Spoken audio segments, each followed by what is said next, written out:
Welcome back to episode 7 of the CB750 build project, Project Loki. On this one, I'm building a kickstand, sort of, kickstand bracket, not actually the kickstand.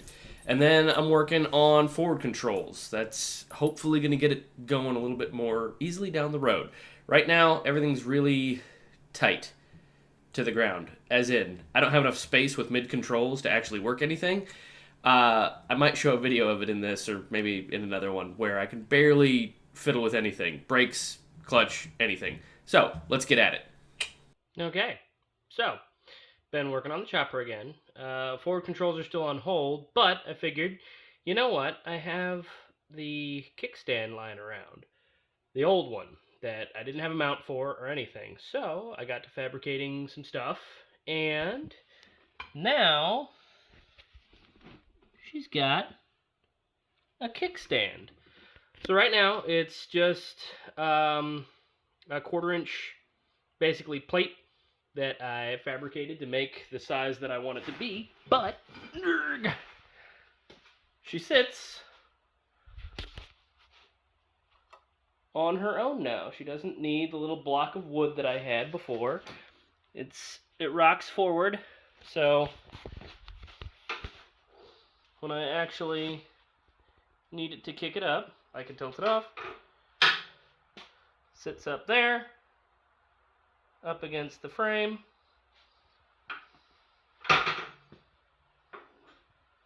And good to go. So it's a little thin since it's 1/4 inch. I might do like some reinforcements on it just to make it go, but the Sportster has 1/4 inch stuff, and it looks like it keeps it at a pretty decent angle too. It's not too leany like the Sportster was back when I had that long front end on it, but it is all working the way I had hoped. I also went through and put on the other hand grip, since I'm planning on running that front brake drum once I can actually find an attachment point and a cable to go with that. But yeah, that's, I think, where I'm at. Other than that, still working on the forward control. This is just mock-up for location. I'm planning on, I think, running the pipes, like running a 1-inch DOM tubing out to about right here in line with the case. And then from here out, I'm going to have a mount for these little guys, because I like the old school chopper foot mounts, or foot pegs, which are now going to be the forward controls. So that's where we're at. So finally got a piece in for the chopper. I got my piece of 1-inch DOM tubing that I plan on using for the forward control mounting brackets. So I went on there and I have mounted it up. So you see I got these little clamps. I got them on both sides. If I can, there we go. Got the clamps on both sides. It's actually 4 clamps. They're aluminum, so it's really, really solid, even with those 2 little ones. I did them originally for mock-up, but who knows? Maybe they'll be strong enough to actually just work. But that is, I got some very thick wall DOM, since these are going to be where my foot mounts, or my foot controls go. I'd rather have it be a little beefier than it normally would be. But I got those mounted up. Everything's squared up. Everything's about where I want it. I think the next thing is going to be figure out how long I actually want them to stick out from the side of the bike. So like right now, you can kind of, there we go. You can kind of see they stick out a little ways. I kind of want them like up against the case, mainly because on top of that, the foot controls are going to go into that. So it's going to go something like that, which means that it sticks out a little far as it currently is. So I'm thinking about lopping about 1 inch or 2 off of the end of the thing, or just 4 inches off the whole thing. Because right now it's a 24-inch DOM bar. If I brought it down to 20 inches, I think that would bring it in a little bit tighter. Give me a little bit less room to maneuver as far as where controls and cables and stuff are going to go. But I'm going to mock it all up first and then cut it down, I think. Just to make sure everything clears or looks like it's going to clear and I don't end up with a piece of DOM that's just 1 inch too short when I could have just left it the hell alone. It would have been fine. So that's where we're at. And we're back. So I've been working on the chopper this morning. Not doing a ton of work, but little stuff. So here was the piece that I ended up chopping off of that forward control bar. So now we're about that far. So this right here, from the edge of the frame out to the tip of this, this bar is 4 inches on both sides. And then these are going in the ends. Obviously, a bunch of the actual forward control bits, like the actual levers and stuff, are going to be going here. But I think that's the distance I'm going to go with, is a 4 inch out. So now I have this that I can use to either do maybe the clutch toe pedal thing, if I can't find something else, or whatever. So I still need to actually fab up the forward controls themselves. I think I'm going to use like a solid piece of at least 1/4 inch, maybe even a little bit bigger, to fab up some beefy shift and brake levers for the bike. I've got some examples of how I could do it using Harley stuff, because I've got the old forward controls off of that guy, or not forward controls, but the mid controls, which just give me an idea of what things could look like. So I think I'm going to do that. But not today, because I got to go to work. So, finally back to the chopper project. What I decided to do tonight is continue work on the forward controls. So, I went out and I got some 1/4 inch plates that were a little bit bigger than this, and then I went and, where did it go? I cut a couple of forward controls. So these are basically just set up so that you can have the foot go in there. This is the front, the top end. This is the part that's at the bottom that's hooking to the forward control bar, that big piece of 1 inch DOM that I've got. So it's not perfect, obviously, because I don't, whatever. I'm eyeballing things and using markers to sort things out, and then the drill press to actually punch the holes. But what I did in addition to that is going to look ghetto, just bear with me. Once I clean things up and actually get good bolts and affix things better, I think it'll work okay.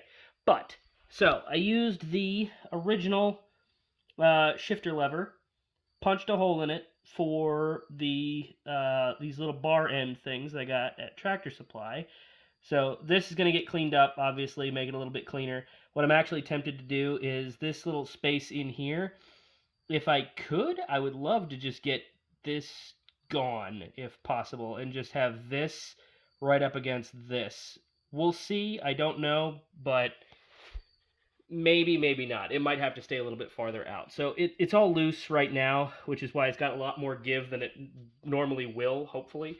But then on top of that, so I've got the, this is the new shift lever, which I'm going to, like, once I tighten everything up, it should be pretty solid. It's actually got a little, where is it, bend to it to clear the actual case. It doesn't seem to be causing any issues because it's a shallow enough bend. There's not a lot of force going into it to actually flex it. I'm going to keep an eye on it though, and if it does start to flex, honestly, it's just like 3/8 rod that I threaded the ends of so that it would fit into those bar ends. So all I have to do is just buy some more, cut it different, and go from there. Or just get it reinforced and then just make the ends 3/4 and get a thicker bar if I need to. So right now it doesn't hit the case when it's sitting flat like this. It does if it goes all the way over here, but I don't think that it'll do that, to be honest. I think I can tighten some stuff up so that it won't be able to pivot that way. But what it does is, and you can kind of see this, so here's all my attachment points up here. I don't actually have this this lower bar affixed, so right now I've just got a bolt in it to kind of hold it in place. The foot peg itself will go here. This is where the attachment point is. And then if you look, it does technically, like I said, everything's kind of loose, but it does actually, hard to do with one hand while holding the bolts together, but it does actually shift the bike up and down. So, once I clean everything up a little bit, I think it'll look a lot better, but it doesn't contact the case. This is lined up, where is it? Yeah, this is lined up okay. Once I get it a little bit better, I can clean up stuff like this, get rid of this bolt, or maybe get an acorn nut to go on here so that it matches kind of like the Harley style has them with acorn nuts here, and then the foot peg up here. So, yeah, it technically works, and that would give me the ability to shift it from up there. So now I just have to go through and actually put something through that front bar so that I can put my foot pegs on, or I guess the foot pegs and then the toe peg will go through here. I haven't decided which one I want to use just yet, but it's drilled for whatever, so I can slide something on. But yeah, so I think it'll work. Once all that stuff gets tightened up and secured a little bit better, I don't think it'll have as much flex in it, and that will be this side done. Other side should be basically the same kind of thing, so I'll be using this guy. This one I'm going to try, though, and go with just a cable. So I'm going to attach cables. So that foot peg will go right here, and then I'm going to have a cable attached somewhere either here or just somewhere on the engine, so that I can actually just get the cable to pull it instead of going with this janky thing, because I don't like it, and this is super, I don't know. It's super weak, and I don't trust it to actually stop the bike. I think a cable will be better, and I can adjust it better than I can with that rod. So, that's where we're at. We'll see. All right. There you go. That's episode 7. I realize now that I promised that I would show a video of the chopper driving and how ridiculous that looks, so I'm going to put that over here, just so you get kind of an idea. You can kind of see that it is not super safe, but it's very difficult to steer as well, and brake, because the brakes were up in my neck. So that's that. Thanks for joining. Like and subscribe, and I'll see you next time.